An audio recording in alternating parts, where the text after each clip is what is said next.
Ella fue la que me inspiró para poder continuar la vida del Señor, porque era para decepcionarse por el trato, la forma en que reaccionaban los hermanos frente a la situación que se presentó. Entonces ella fue la inspiración mía y ella era de Jucú. Entonces finalmente yo entendí que tenía que conocer a Dios por lo menos como esta mujer conocía al Señor. Yo me di cuenta que si no, no valía la pena la vida cristiana. Como tú mismo dijiste, yo era radical, tenía que ser radical en esto de seguir a Cristo y significaba dejar todo. Entonces, a raíz de eso dejé mi carrera, dejé la facultad, o sea, ya era profesor, ya estaba básicamente saliendo como ingeniero. Dejé todo eso para poder conocer a Dios y meterme dentro de Juventud con una Misión. Ok, antes de la entrevista estábamos hablando de cosmovisión bíblica y me gustaría que usted nos pudiera hablar acerca de todo el esfuerzo que ustedes están haciendo desde allí donde Dios les está permitiendo servir para poder enseñar la cosmovisión bíblica que muchos latinoamericanos como cristianos tenemos necesidad de aprender lo que enseña la Biblia sobre temas diversos en distintas esferas de la sociedad. Cuéntenos qué están haciendo, si están dando cursos, cómo lo hacen. Cuéntenos cómo también tener una cosmovisión bíblica le puede cambiar la vida a cualquier cristiano en el sentido de poder tener un entendimiento mucho mejor acerca de temas que a veces pensamos que sabemos, pero que no tenemos un criterio realmente bíblico y verdadero. Claro, yo creo, cosmovisión bíblica es un tema muy amplio y ha tocado mi vida sin yo saberlo desde el vamos. Juventud con una Misión está fundada desde la perspectiva bíblica, o sea, el formato de Juventud con una Misión, la forma de entrenamiento misionero del discipulado de los jóvenes, la forma en que se encara el trabajo hacia la sociedad, es un trabajo de cosmovisión bíblica, es fundado en la perspectiva bíblica de la vida, ¿no? Entonces, yo sin saberlo estaba haciendo cosmovisión bíblica. Entonces, pero tardé algunos años en darme cuenta cuando, quizás lo cuento como testimonio para que la gente se ubique. Entonces, cuando yo llego a Paraguay queriendo ayudar con las misiones en Paraguay, lo primero que pasa es que me quedé sin dinero. De repente parecía que la provisión financiera que era normalmente sobrenatural se había acabado y todo el mundo esperaba que yo actúe como ingeniero y a mí me costaba actuar como ingeniero. Yo no quería ser ingeniero, yo quería ser misionero. Decía, yo soy misionero y si me meto de ingeniero es falta de fe. ¿Dónde está Dios aquí en todo esto? Eso me hizo pensar por un muy buen tiempo qué estaba pasando dentro de mi corazón. Por un par de años, al menos, o quizás más, aunque yo evangelicé a todos tuve que ser ingeniero porque estaba casado, tenía hijos y tenía que sostener a mi familia, y obviamente la palabra de que quien no provee ni para su propia casa no es ni siquiera cristiano, ¿no? Entonces tenía que hacerlo por esa perspectiva bíblica, pero muy dentro estaba bastante como conmocionado. ¿Cómo es posible que mi fe falte? ¿Cómo es posible que yo tenga que hacer de ingeniero siendo que soy misionero? Entonces, mucho de mi perspectiva era que la labor misionera era dentro de la iglesia y eran aspectos religiosos. Aunque a mí me tocaba hacer evangelismo en las calles, me tocó disfrazarme de todo, hice dramas, hice cosas, hablé en las calles a las personas, pero muy dentro mío todavía tenía dentro de mi mente ese divorcio de que hay una cuestión sagrada y hay una cuestión secular, ¿no? Entonces, meterme de ingeniero era meterme en un aspecto secular. Entonces, por eso me costaba tanto. Y aunque yo como ingeniero era una persona que evangelizaba a todos en el lugar de trabajo, le regalé las Biblias a todos los compañeros de trabajo, les testifiqué a la mayoría de ellos. Aunque hice todo eso, dentro mío había algo que no encajaba, ¿no? Entonces, no fue hasta después de un tiempo en que, como se dice, cayó la ficha dentro de mi mente. El hecho de que para Dios no hay diferencia de sagrado y secular. Es decir, nosotros a veces tenemos esa idea dualista de que hay un divorcio en sagrado secular, hay una vida espiritual y hay una vida secular. Entonces, la mayoría de los cristianos están metidos en ese modelo de pensamiento, que hay una vida espiritual, que es los fines de semana, y hay una vida secular que ni modo hay que estar ahí, soportarla como sea, pero mejor si estamos el día domingo y el sábado, cuando es la reunión de jóvenes, ¿no? Pero ¿de dónde viene ese concepto? Ese concepto viene de un modelo griego dualista. Es decir, para los griegos, para Platón, para Aristóteles en particular, había una diferencia entre lo espiritual y lo profano. Entonces, eso lastimosamente se penetró en la iglesia cristiana ya en los años 400 con San Agustín. Entonces, Platón se metió en la filosofía cristiana que se ha arrastrado y luego se pervirtió totalmente hasta finalmente con la Reforma rescatar algo de eso, ¿no? Entonces, años después de la Reforma, vuelve a caerse en esta misma dicotomía, sagrado-secular. Entonces, es conveniente para las personas tener una vida secular y una vida sagrada. Pero eso es bíblico. Por supuesto que no es bíblico. No es bíblico, ¿por qué? Porque Dios es Dios de todas las cosas.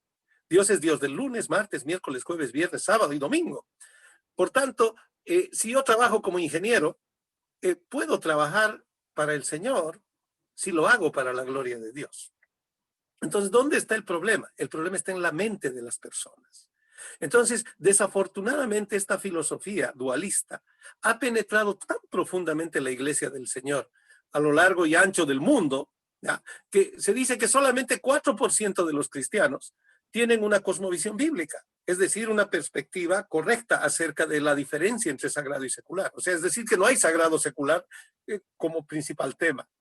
En otras palabras, puedo servir al Señor como ingeniero, puedo servir al Señor como maestro, puedo servir al Señor como carpintero. Jesús fue carpintero. ¿Ya? Puedo servir al Señor en cualquiera de los dones y talentos donde yo he sido llamado a servir. Y es más, lastimosamente la parte religiosa, aunque es importante, es solamente el fin de semana. ¿Cuándo están las personas expuestas a los cristianos la mayor parte del tiempo? Justamente durante la semana. ¿Dónde? En los trabajos, comillas, seculares.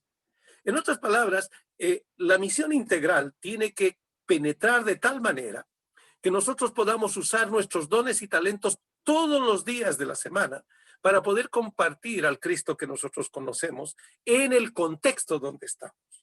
Lo triste es que es al revés. En vez de que los cristianos permeen, sean sal y luz en la tierra, desafortunadamente se mimetizan en el mundo que los rodea, y son cualquier cosa menos cristianos. Hacíamos chistes cuando éramos en los primeros años de cristiano. Tú perteneces a la triple S. ¿Cómo es la triple S? El servicio secreto del Señor. ¿Verdad? Porque nadie sabe que es cristiano, ¿no? Es una forma jocosa de que lastimosamente los cristianos a veces lastimosamente van solamente su fe en el aspecto dominical. El domingo son santos, el domingo es una belleza, el domingo hay alabanza, el domingo hay adoración, pero el lunes vuelven las prácticas antiguas y uno ya no es más testimonio, ¿no? Entonces, no sé si hice muy rápido, pero es un apretado resumen de lo que significa la cosmovisión bíblica metida dentro del cristianismo. Y eso, por supuesto, tiene que ser en la misión. En la misión hay lugares donde usted no puede entrar a ser predicador. O sea, si usted quiere ir a predicar en algún lado, lo van a crucificar y ahí acabará el ministerio. En realidad, usted tiene que llegar a los lugares donde las personas están, en el taller mecánico, en la escuela, en el hospital, en el campo donde se cultiva, en los edificios donde se construye. En todo lado está la necesidad, y la única manera de hacerlo es teniendo una perspectiva bíblica, es decir, considerando nuestro don, nuestro talento, las habilidades que tenemos como una parte ministerial de lo que Dios quiere que hagamos nosotros por él. Sí, perfecto. Cuando nosotros muchas veces vamos a la iglesia a enseñar sobre misiones, a veces los pastores dicen, no, mira, invité solamente a los misioneros. Digo, no, tienes que invitar a la iglesia completa, porque la misión de Dios es para todos los cristianos, y todos los cristianos de alguna manera son misioneros que usan su profesión como una plataforma para extender el reino de Dios. Y es que mientras nosotros tengamos la mente dividida entre lo sagrado y secular, pues nosotros simplemente vamos a estar viviendo una fe privada, una fe de cuatro paredes, sin ningún tipo de influencia, ni más bien estaremos a la defensiva con respecto a las diferentes ideologías que muchas veces nosotros los cristianos creemos sin saber. Y a veces, por ejemplo, vemos cristianos que apoyan a la izquierda, vemos cristianos que apoyan agendas políticas que están en contra de la palabra del Señor, porque simplemente ser cristiano para ellos es el domingo, solamente cuando van a la iglesia, y muchas veces vivimos como en un catolicismo, pudiéramos decir, sin saberlo. Y bueno, este es un tema que realmente nosotros también tratamos de enseñar todo lo que podamos, porque sabemos que es una necesidad fundamental para que el cristiano pueda conectar su fe con el trabajo. Cuéntenos de los programas que han tenido en este tiempo para alcanzar a la sociedad, a las comunidades, a las diferentes etnias. Bueno, nosotros justamente mientras hablabas me vino a la mente una frase que dice mi amigo Darrell Miller, ¿no? Si la iglesia no disipula a la nación disipula a la iglesia. ¿Ya? Es muy fuerte eso. Es decir, si la iglesia no transforma la sociedad, si la iglesia no es sal y luz de la sociedad donde está, la sociedad se come a la iglesia y la iglesia se seculariza o se vuelve tal como es la sociedad. Entonces, eso es lo triste que ha pasado a lo largo de los siglos. Entonces, ¿cuál es la pelea? La pelea es ideológica, es fuertemente ideológica. Como tú dices, ¿cómo puede existir un cristiano izquierdista? Eso no existe. Bíblicamente no es compatible, no va, porque el pensamiento bíblico no va hacia el izquierdismo, ¿no? Entonces, ¿por qué no? ¿Por qué hay cristianos izquierdistas? Porque en realidad la fe de esas personas que se dicen cristianas no ha penetrado a las bases mismas de su cosmovisión. ¿Quién es Dios? Dios es Dios solamente los fines de semana. No, por supuesto que no. Dios es Dios de todas las cosas. Ahora, ¿cómo hemos trabajado en tu pregunta acá? Como me ha tocado ser misionero en Paraguay. Entonces, lo primero que cuando llegué yo dije, esto va a ser muy fácil, vamos a levantar muchos misioneros acá, esto es más chico que mi país, así que los pastores son mis amigos, allá en mi país yo era bien conocido, todos los pastores me querían, así que aquí todo esto va a ser fácil. Después de 2 años de frustraciones, de que no pasaba absolutamente nada, empecé a entender que el asunto era mucho más profundo de lo que yo pensaba y tenía que ver justamente con la cosmovisión. Entonces empezamos a trabajar entre pastores. Con los pastores estuvimos trabajando especialmente en el área del relacionamiento, amistad. Amistad con ellos para llegar a la confianza, de poder compartir lo que uno tiene y también recibir lo que a otro le da. Entonces, fue una suerte de discipulado pastoral, donde fui discipulado por los pastores y de alguna manera contribuyó en la mentalidad de muchos pastores amigos. Establecimos la Asociación de Pastores del Paraguay. Y con la Asociación de Pastores del Paraguay comenzamos un trabajo muy fuerte de unidad de la iglesia. Entonces, la Asociación de Pastores, luego también surgió la Asociación de Iglesias, trabajó en equipo por mucho tiempo y empezamos a hacer cosas en conjunto desde la perspectiva bíblica. Por ejemplo, empezamos a orar por las áreas de la sociedad. La perspectiva bíblica no es solamente religiosa. La perspectiva bíblica es todas las áreas de la sociedad. Y no sé si los oyentes son, digamos, familiares con el tema de áreas de la sociedad, pero hay ciertas áreas que forman la sociedad, que son la iglesia, la familia, los medios de comunicación, la educación, el gobierno, el arte y el entretenimiento, los deportes, los negocios, la ciencia y la tecnología, 7 a 9 áreas. Son áreas que son solamente la parte de iglesia es la que está tocada. Y las otras 8 áreas, normalmente otras personas han tocado esas áreas y esas personas forman la sociedad. Entonces, ¿qué hicimos? Empezamos a trabajar con los pastores hacia esas áreas. Y Dios empezó a levantar ministerios orientados hacia esas cosas. Se levantaron fuertes ministerios familiares. Entonces se ha trabajado mucho con matrimonios, con crianza de hijos, se ha levantado fuertemente eso. En educación empezamos a ver cómo Dios abrió puertas para que básicamente las iglesias pudieran tener colegios cristianos de una manera muy simple. En otros lugares está prohibido tener tu propio currículum y enseñar de una determinada manera. No, en Paraguay estaba abierto. Entonces, muchos colegios cristianos fueron establecidos. Y así, empezamos a tocar diferentes áreas y gracias a Dios, la Iglesia del Señor en Paraguay ha empezado a hacer una fuerte influencia en el país. Es interesante, pero en Sudamérica, o si no sabías, Hanoi, el país menos evangelizado de Sudamérica en términos evangélicos es Uruguay. El segundo país menos evangelizado de Sudamérica es Paraguay. Es decir, los países que tienen menor porcentaje de evangélicos en toda Sudamérica son Uruguay y Paraguay. Más o menos se cree que ahora hay en Paraguay como un 6% de cristianos. Es todavía, no podemos asegurarlo, pero cuando yo llegué al Paraguay era como 3%. Ha habido un crecimiento notable, pero lo más importante es que la Iglesia del Señor ha entrado en un papel de influencia muy fuerte de la sociedad. Tanto es que ahora tenemos en el gobierno tenemos 2 ministros evangélicos que están haciendo un muy buen papel. Hace 2 gestiones atrás tuvimos un presidente que, si bien era medio evangélico, abrió los espacios para que evangélicos pudieran estar en lugares de poder y de decisión. Y eso catapultó a la economía paraguaya a un lugar que hasta ahora es súper privilegiado. Si ustedes se darán cuenta, país, un Paraguay chiquitito, no llega a 8 millones de habitantes, sin embargo, es la niña bonita de Sudamérica en términos de sus indicadores de pobreza, sus indicadores de cambio del dólar, sus indicadores económicos. Increíblemente es Dios quien ha bendecido de una manera así. ¿Cómo se hizo?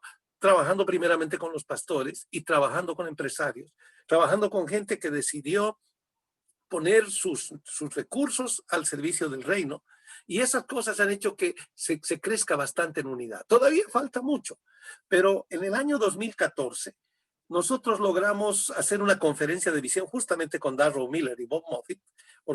Yo fui el organizador de esa conferencia, y gracias a Dios, el liderazgo nacional cristiano evangélico captó la visión. De tal manera que en el año 2014, al final del 2014, logramos establecer un plan estratégico nacional del Paraguay, donde teníamos varios ejes de trabajo. Los 3 ejes principales de trabajo para los primeros años eran oración, familia y cosmovisión bíblica. Entonces, las denominaciones mayores del país nos pusimos de acuerdo y se decidió trabajar hacia estos 3 ejes principales, y se está haciendo eso. Por supuesto, es un trabajo de muchos años más todavía, pero hemos visto la gracia del Señor de una manera especial, bendiciendo la parte educativa, bendiciendo la parte de negocios, bendiciendo la parte de gobierno, bendiciendo la parte de entretenimiento, de maneras increíblemente interesantes. Entonces, eso es más o menos a gojo rápido, para hacer una entrevista rápida de lo que ha pasado en Paraguay como nuestra misión. Sí, y es que todo eso es muy interesante, y es que cuando no tenemos una cosmovisión bíblica, y de alguna manera, con todo respeto, me da gracia, nosotros cuando vamos a hacer evangelismo decimos, vamos a alcanzar a las almas.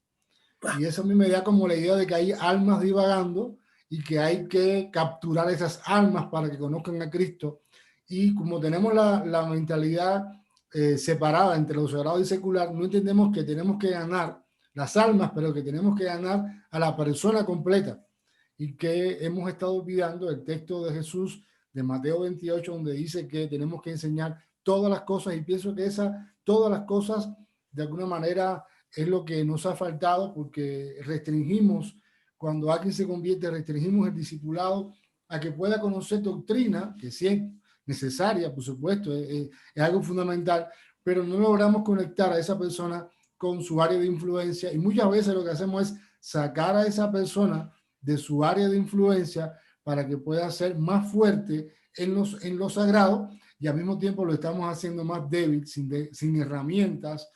Lo estamos dejando para que pueda ser sal, ser luz, y tener un entendimiento de que somos ciudadanos, sí, del reino de los cielos, pero que también tenemos una misión que cumplir en donde Dios nos ha puesto. Y para mí realmente la cosmovisión bíblica, haber recibido toda esta información, conocer también la importancia de los, por ejemplo, de los artistas dentro de una nación, todo esto ha cambiado mi vida y mi manera de ver las cosas y bueno, para mí es un tema emocionante y que también quisiera estar compartiendo todo el tiempo cada vez que se me da un chance, porque sé que cuando alguien entiende esto, pues la cosmovisión abre la mente y podemos, fíjense si esto es algo, y déjenme, algo tan importante, que yo recuerdo que hace unos años atrás, en Cuba, en Cuba hay algo que se hace todos los días del gobierno, que se llama una mesa redonda. Yo recuerdo que entrevistaron a varias personas religiosas que no son cristianas, pero que tienen un aspecto de cristiano, y dijeron que se estaba predicando un evangelio diferente en Cuba, donde la persona, donde se le estaba enseñando a las personas que no solamente tenían que aceptar al Señor para que fueran al cielo, sino que el cristiano tenía que influenciar en la sociedad. Y aquello a mí me quedó, yo no sabía mucho de cosmovisión, pues yo creo que casi nada, y a mí se me quedó aquello como que ¿por qué estarán esta gente preocupados? Y entendí después, al cabo de los años, que si el cristiano cubano evangeliza, pero también discipula en la profundidad, y podemos renovar nuestra mente, como enseña Pablo en Romanos capítulo 12, versículo 2, podemos hacer esto, pues ese gobierno, de ningún gobierno que apoya, que va en contra de Dios, puede permanecer cuando la iglesia toma el lugar que tiene que tomar. Entonces, por eso le estoy preguntando sobre esto y me emociona que usted esté hablando acerca de todas las estadísticas de Paraguay y de cómo están haciendo las cosas, porque veo que, bueno, que tal vez unos no, pero otros sí están avanzando. Y sí, gracias a Dios. Y bueno, esa es la respuesta. En realidad, esa es la estrategia de Dios para el discipulado de las naciones, ¿no? Cuando Jesús manda a sus discípulos en la gran comisión, habla de discipular naciones, no de discipular individuos.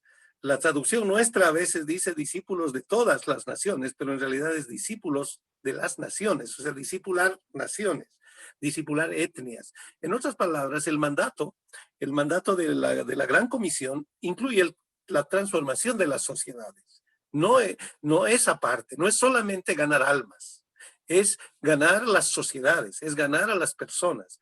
Y eso no significa un evangelio social, como que a veces hay personas que lo pueden decir que no, están tergiversando el evangelio. No, es que el evangelio es ambas cosas. No es solamente ganar almas. En realidad las almas no están solas, las almas tienen cuerpo, las almas tienen que comer, las almas necesitan de Jesús, pero también necesitan comer, ¿no? En otras palabras, es el llamado evangelio de las dos manos, el evangelio donde se entrega la palabra, pero también se entrega la ayuda, se entrega el apoyo, se entrega la necesidad. Los cristianos fueron los que transformaron la sociedad. Lo que tenemos ahora como mundo occidental, que es el mundo libre, es fruto de la fe de los cristianos en acción. Entonces, necesitamos volver a eso. Lastimosamente, como digo, 200 años atrás, en el mundo evangélico hubo un retroceso frente al ataque del secularismo, es decir, la aparición de nuevas cosmovisiones como la de Darwin. Desafortunadamente, los cristianos, en vez de enfrentar eso, se retrajeron y se refugiaron en las paredes de sus templos. Entonces hicieron del cristianismo un cristianismo totalmente inocuo en la sociedad. Por eso la gente en Cuba estaba preocupada, porque cuando la iglesia sale a la sociedad, ahí cambia la cosa. Ahí cambia la cosa porque la iglesia sí es fuerte, pero está dormida. Si despertara, bueno, yo te cuento un testimonio nada más bien bonito, porque para mí es muy interesante. El hombre del que te voy a hablar, no te voy a dar el nombre, pero es un hombre al cual respeto mucho aquí en Paraguay. El hombre era un empresario muy sucedido con su familia y muy religioso, muy cristiano. Siempre atendió a la iglesia, siempre diezmó, siempre ofrendó, nunca ellos erraron, es decir, robaron en los impuestos, gente muy honesta, gente muy capaz, pero Ellos sencillamente lo que hacían cuando los pastores les decían, mira, necesitamos recursos, aquí están los recursos, vamos a hacer un templo más grande, hacemos un templo más grande, necesitamos esto. Todas las partes religiosas bien digamos, surtidas. De templo con aire acondicionado, todas las cosas, todo lindo, todo hermoso. Pero había algo dentro de este hermano que no cerraba. Y fue entonces que llegaron unos amigos míos y le hablaron acerca de que su profesión, su ocupación, podía ser en realidad el ministerio que Dios tenía para él. Entonces ahí le cayó la ficha. Le cayó la ficha de que lo que hacía durante toda la semana sí tenía sentido. No era nada más un trabajo secular. Era algo que Dios le había dado dones, talentos y gracia. Entonces este hombre decidió hacer de Jesús el socio de su empresa. Cambió totalmente el enfoque, porque el dinero, ellos tenían mucho dinero, el dinero que tenían en diezmos y cosas, empezaron a ubicarlo en la sociedad y en apoyo a los pastores, a los líderes. Gracias a eso, muchos pastores fueron bendecidos con viajes de entrenamiento, misiones, una cantidad increíble de cosas, pero todo porque la mentalidad de un hombre cambió. Y él me decía, mira, encontré mi ministerio por fin. Claro, era un asistente de iglesia, pero ahora encontró su ministerio. Y el hombre sabe trabajar en lo suyo y ya lo ve como un ministerio. Entonces el hombre llegó luego a ser uno de los asesores del presidente, que yo te había dicho que era más o menos cristiano, fue uno de sus asesores. Entonces Dios lo empezó a usar con sus talentos, con su honestidad, con sus cosas, ya para influenciar en la nación. Y así continúa. Y el hombre continúa a través de los años siendo una bendición para el cuerpo de Cristo con su ministerio, que es hacer finanzas, pero no solo eso. Ya han generado grupos que están haciendo ayuda a los necesitados, están haciendo evangelismo, están haciendo una serie de cosas de la manera correcta. Entonces, ese es un ejemplo. Ahora, imagínate que le pase eso a cada uno de los cristianos, que cada uno de los cristianos encuentre su ministerio, esté dispuesto a ser discipulado. Porque el grande problema es que intenciones y ganas todo el mundo tiene, ¿ya? Pero a la hora de pagar el precio, de que tu carácter sea formado, para que tú puedas ser un instrumento útil en las manos del Señor, la mayoría de las personas, especialmente en nuestro mundo posmoderno, ya no lo quieren hacer. Pero eso sí no es negociable. El mundo posmoderno tiene una mentalidad donde lastimosamente va de contramano con lo que es la mentalidad bíblica. Los discípulos fueron discipulados. Tenían que formar su carácter primero para ser instrumentos útiles. Entonces, muchas de las personas les gustan estas ideas, pero a la hora de ponerle manos a la obra, es decir, poner la fe, por ejemplo, para dejarlo todo y dedicarse a ser formado, entrenado en estas cosas, ya no son muchos los candidatos, ¿no? Entonces, cuando llega la hora de continuar, son menos. Entonces, esa es la realidad. ¿Qué se necesita? Compromiso. El compromiso que tienen las personas de izquierda, que han transformado sociedades de manera incorrecta, oprimiendo a las personas, pero finalmente compromiso. Tristemente, los cristianos muchas veces no tenemos ese compromiso que nos llevaría a ser verdaderos transformadores del mundo según la perspectiva bíblica, porque eso hemos sido llamados a hacer. Sí, y ahora quiero entrar en un tema. Primero quiero saludar, bueno, a algunos hermanos que nos están viendo en diferentes partes: Henry Flores, Niurka González Cardoso desde Miami, también Gerardo Meraya, Giro Rodríguez de México, Kristen, el apellido está un poco complicado poder mencionarlo, y Oscar Guzmán desde Cartagena. Sí, y una de las cosas importantes es que a nosotros se nos ha enseñado que el cristiano no se mete en política. ¿Cómo un cristiano se va a meter en política?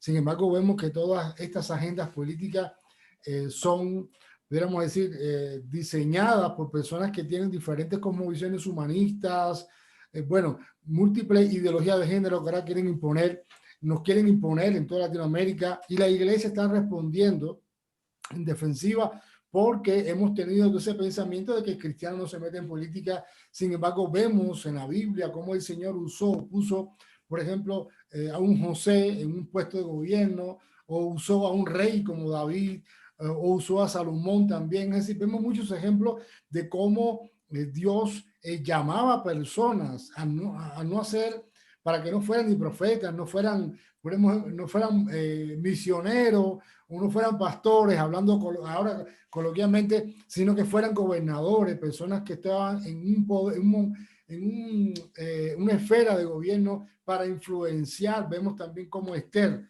de una manera providencial, Dios la usa para salvar al propio pueblo de Israel que estaba en otra tierra. Así que vemos cómo también es importante que el cristiano, que Dios le llama a la política, la iglesia pueda ser ese acompañante, esa iglesia que entrena, capacita, apoya, para que esa persona pueda llegar a cumplir el propósito por el cual Dios le llamó, y cómo esa persona puede también estar a favor de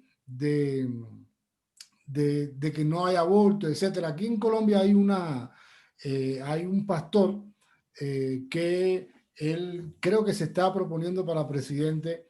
¿Y qué pasa con la gente que no es cristiana? ¿Sabe qué pasa? Cuando uno ve en Facebook los comentarios, pues personas burlándose. Pero la culpa de eso la tenemos nosotros, que hemos abandonado la cosmovisión bíblica.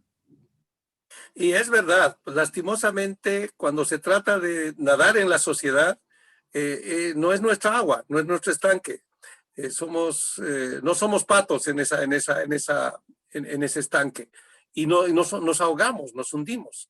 Lastimosamente, los ejemplos de evangélicos en el mundo del gobierno no ha sido muy bueno en la historia latinoamericana reciente. ¿Y por qué? Porque justamente hemos dejado de lado esto hace 200 años. No sabemos hacer política. Hemos dejado que humanistas, izquierdistas, gente perversa, gente con la mentalidad torcida, haga política y se apodere de los puestos principales. Entonces, necesitamos revertir esa situación pronto. ¿Por qué? Porque necesitamos jóvenes, necesitamos hombres que realmente teman a Dios para poder ejercer su fe en el campo político.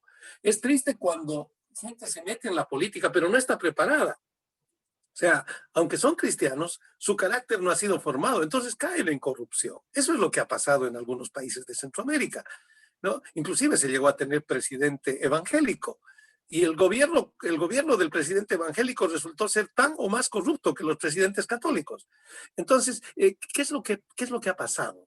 Ha pasado la falta de formación. Se necesita formar a las personas en cada una de esas áreas de la sociedad. Y en el área del gobierno, que es lo que estabas hablando, Hanoi, es el área donde está una mayor necesidad. Tengo entendido que allá en Colombia estuve participando de un grupo de personas que estaban trabajando con esta área. Amigos de juventud, ex gente de Juventud con una Misión, un ex senador, no me acuerdo en este instante el nombre, pero están trabajando eso. Y es que se necesita grupos de pensamiento, escuelas de política cristiana, pero con personas discipuladas que ya tengan un carácter sólido en quien se pueda confiar. No que de repente asuma un puesto público y se nos pinche y el resultado sea peor que la enfermedad, ¿no? Entonces necesitamos trabajar eso. Ahora, ¿dónde está el problema? Que no hay muchos trabajando en la formación del carácter de las personas, ¿no? Eso es lo necesario. Nosotros estamos haciendo eso en Paraguay. Lo que nos está faltando todavía es jóvenes que quieran hacerlo. Ahora, como Juventud con una Misión trabaja a nivel internacional, lo que se haga en Paraguay repercute en el país de la persona donde venga. Te decía, teníamos el interés de que jóvenes de diferentes países, inclusive de países como la isla, pudieran llegar hasta Paraguay, formarlos y obviamente volver a sus lugares para poder influenciar con estas ideas y trabajar en el llamado que Dios tiene para sus vidas, ¿no? Esa sería más o menos la visión para trabajar. Sí, saludamos también a César desde Puerto Rico. Bueno, ¿qué proyectos futuros tiene usted en cuanto a la movilización, capacitación? ¿Qué proyectos futuros ministerial tiene usted? Bueno, nosotros estamos queriendo desarrollar este año que viene, acá en Paraguay, una escuela de discipulado bíblica, ya que es una escuela de discipulado orientada a la Biblia, ¿no? Que queremos que tenga un fuerte énfasis de cosmovisión bíblica. ¿Por qué? Porque siempre tenemos que invertir en jóvenes que puedan ser formados en cosmovisión bíblica, independiente del llamado que tengan. Entonces, eso estamos queriendo hacer. Hemos estado parados durante todo este año, Y hemos pasado, Paraguay todavía no despierta a la parte misionera. Entonces confiamos que en estos años a venir, en nuestras bases, tenemos varias bases misioneras en Paraguay, además que otras misiones están trabajando también con cosmovisión bíblica, puedan empezar a un despertar fuerte a nivel Paraguay, pero también jóvenes de otros países viniendo al Paraguay. Paraguay es un país muy, muy interesante para buscar a Dios. Entonces, el proyecto básicamente es eso. También tenemos un proyecto educativo que es más en el largo plazo, es decir, comenzar una escuela, primero una escuela que luego queremos que se convierta en colegio y finalmente se convierta en universidad. ¿Cómo? Porque la perspectiva de la educación tiene que ser desde el vamos la perspectiva bíblica. Entonces hemos visto que aunque hemos invertido mucho en colegios cristianos, desafortunadamente, en vez de que la perspectiva bíblica se asiente dentro de la mentalidad de estos colegios, muchas veces estos colegios se han secularizado, es decir, se han vuelto negocios y finalmente la razón por la cual estos colegios existían deja de ser. Pasó con las universidades en Norteamérica. Entonces, nuestro proyecto acá es establecer un modelo educativo desde pequeñitos. Vamos a comenzar con los más chicos, con los paraguayitos más jóvenes, más niños, y vamos a irlos trabajando desde muy pequeñitos y confiando que Dios va a hacer crecer eso, sin dejar de preparar jóvenes y sin dejar de influenciar a la sociedad, donde tenemos trabajo, como decíamos, del planeamiento estratégico. Estamos hablando con pastores, enseñando a pastores, compartiendo en las empresas, compartiendo en las etnias indígenas, que no hablamos mucho de eso. Tenemos una etnia que son los H, que trabajamos con ellos, y tienen un modelo de desarrollo increíble a pesar de tener solamente 45 años fuera de la selva, ¿no? Entonces, son temas, cada uno de esos temas son largos de compartir, pero tienen que ver, están bajo el paraguas de la cosmovisión bíblica, es decir, que la iglesia se meta en la sociedad. Sí, así es. Y es muy importante que cada cristiano entienda cuál es el llamado que Dios le ha hecho, la vocación que también tiene que ver, es lo mismo, que a veces separamos una cosa de la otra por el mismo tema de lo sagrado y secular, pero cuando un joven entiende, nosotros en Cuba hicimos unos eventos misioneros que se llamó Encontrando tu lugar en el reino y tenía enfoque con los jóvenes.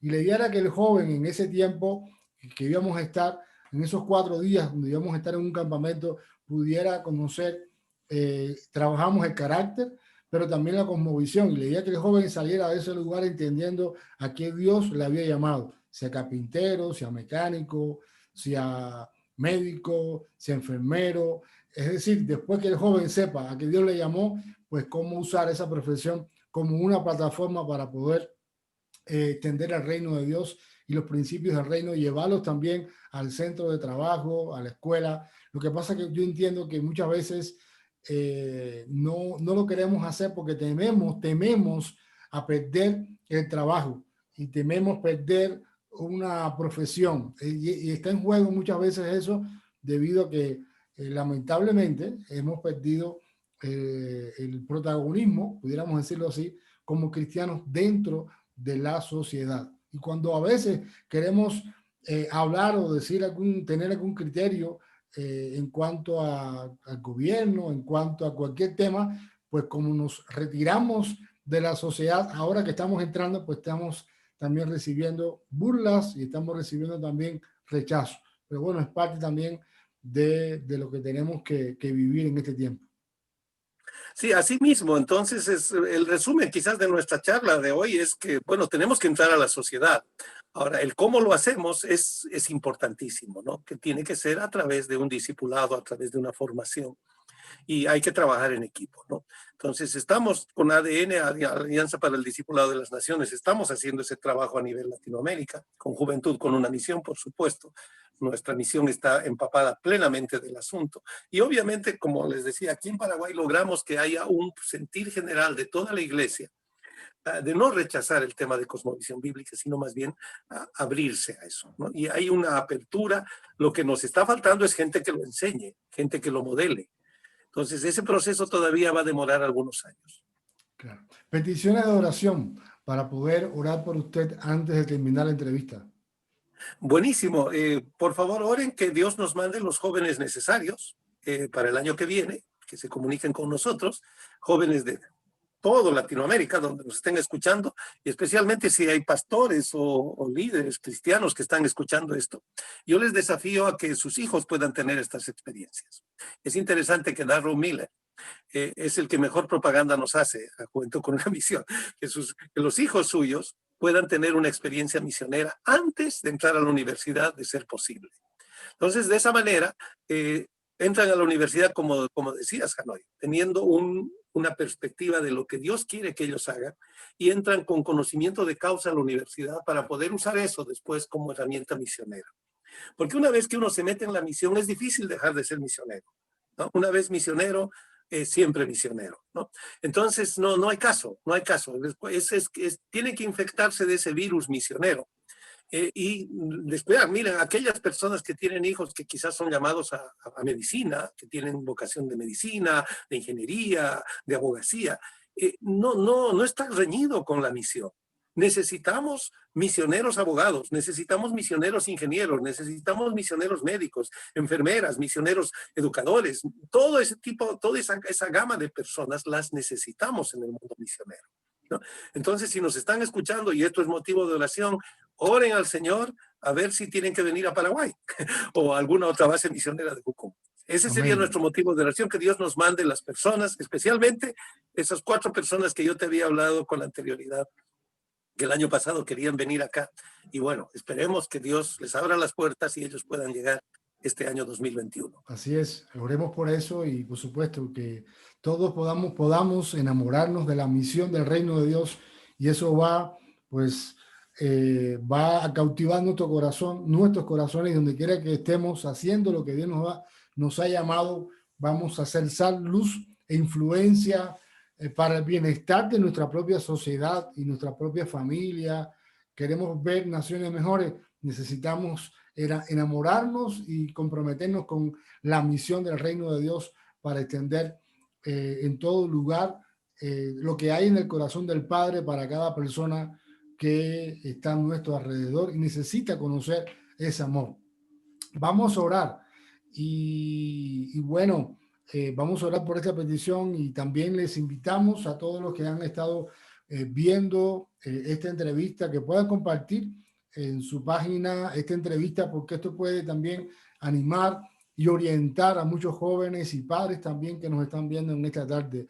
Muchas gracias, mi hermano, por darnos esta entrevista, que ha sido realmente espectacular, porque hemos estado hablando de un tema que nos apasiona a los dos, pero que también es muy necesario en la iglesia latinoamericana.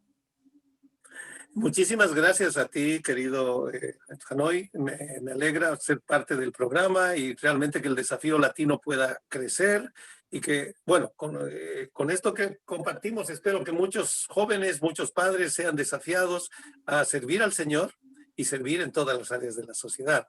Un privilegio enorme compartir con ustedes, y agradecidas desde ya las oraciones por nosotros. Sí, vamos a orar antes de terminar. Padre, te damos muchas gracias por la vida de nuestro hermano querido René Ayoroba, Señor. Te ruego que tu Espíritu Santo continúe dándole fuerzas, animándole y también supliendo, Señor, aquellas cosas que necesita.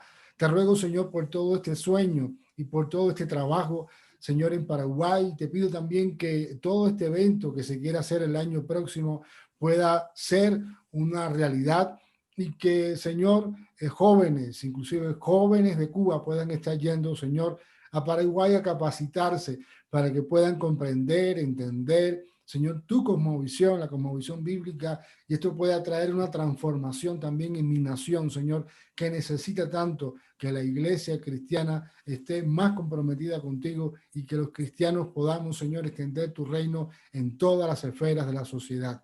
Gracias por este tiempo y esta entrevista, y te pedimos que también tú puedas bendecir a todos los hermanos que nos van a estar viendo y que también han estado con nosotros en este tiempo. Gracias. Te ruego todo esto en el nombre de Jesús. Amén y amén.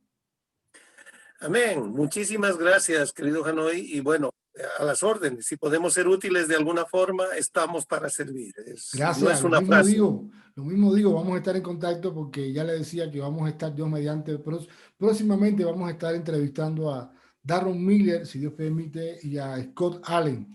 Y entonces, pues, por supuesto, probablemente le voy a tener que molestar para que me ayude tal vez a escribir la entrevista, porque va a ser muy interesante y la idea es que podamos sacar todo el jugo a esa entrevista para que muchos puedan ser bendecidos. Buenísimo, pues en todo caso yo he sido traductor de Narrow varias veces, ¿ah? Así Perfecto.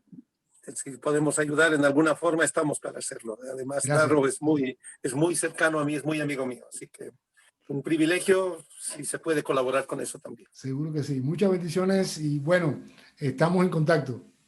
Listo, Hanoi, Dios te bendiga. Igual, saludos a todos.